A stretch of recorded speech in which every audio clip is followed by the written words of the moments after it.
Assalamualaikum warahmatullahi wabarakatuh. Waalaikumsalam warahmatullahi wabarakatuh.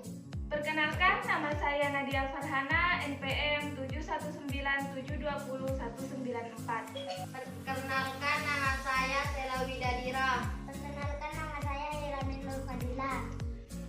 Baiklah, sebelum pelajaran dimulai, kita membaca doa terlebih dahulu. Doa dimulai.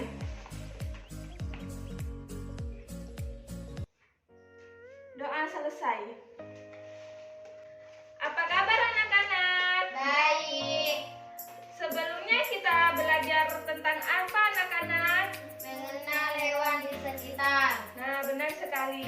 Dan sekarang kita akan belajar tentang pemantulan dan penyerapan bunyi. Mungkin seperti ini.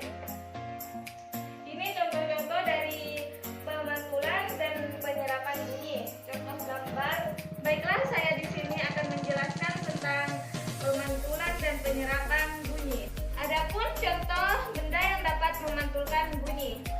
Nah, ini contohnya seperti ini. Nah, di sini benda yang dapat dipantulkan. Nah, di sini benda yang dapat dipantulkan apabila bunyi mengenai benda yang cukup keras. Seperti dinding, kayu, kaca, besi.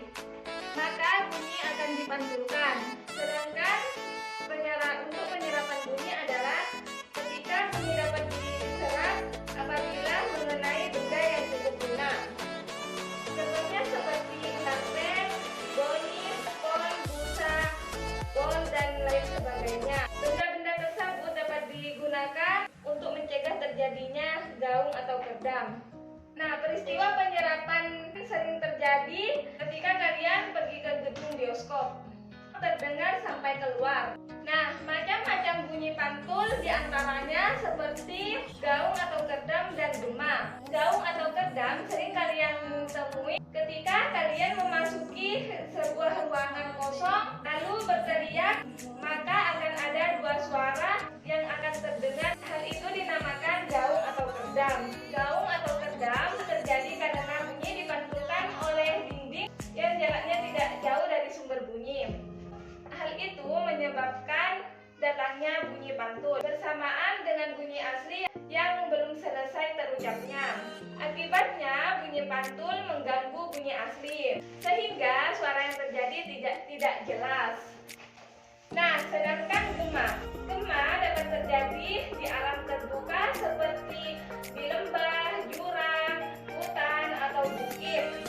Pemantulan pada gema terjadi setelah bunyi selesai diucapkan. Misalnya ketika kamu sedang berteriak di sebuah hutan, maka akan ada pemantulan suara lain yang mengikutinya secara berulang. Hal itu dinamakan gema. Gema terjadi karena bunyi dipantulkan oleh dinding yang jaraknya jauh dari sumber bunyi.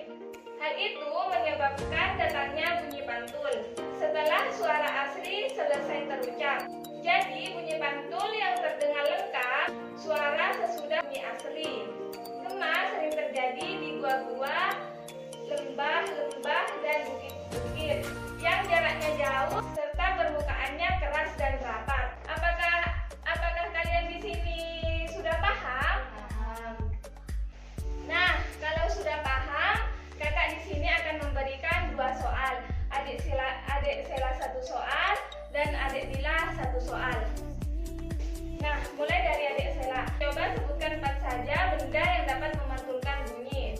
Kayu, kaca, kerdam, besi. Nah, benar sekali. Nah, soal yang kedua. Coba sebutkan 4 saja benda yang dapat menyerap bunyi. Busa, karpet, pol, kertas. Nah, benar sekali. Nah, kalau sudah mengerti semua, marilah kita akhiri pelajaran ini. Sebelum kita akhiri, marilah kita membaca doa bersama. Berdoa selesai. Mungkin hanya itu yang dapat saya sampaikan. Kurang lebihnya mohon maaf. Assalamualaikum warahmatullahi wabarakatuh. Waalaikumsalam warahmatullahi wabarakatuh.